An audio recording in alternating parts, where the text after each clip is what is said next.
Miks kaua langetamisel tekib platoo ja kuidas sellest üle saada? Võtame ühe näite ja teeme selgeks. On olemas hüpoteetiline naisterahvas kehakaaluga 78 kilogrammi.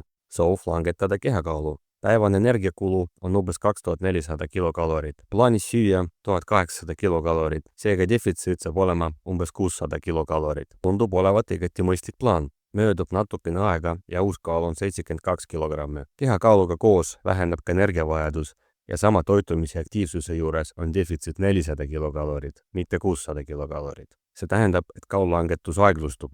Meie hüpoteetiline naisterahvas ei kiirusta kuskile, ta on sihikindel ja hoiab joont. Möödub veel mitu kuud aega ja uus kaal on 66 kilogrammi. Defitsiidist jääb järgi 250 kilokalorit. Nüüd muutub kaalulangetus üliaeglaseks ja veel mõne aja pärast praktiliselt peatub. Selles punktis tundub, et toimub mingi jama, sest see naisterahvas hoiab dieeti, käib trennis ja täiega pingutab edasi.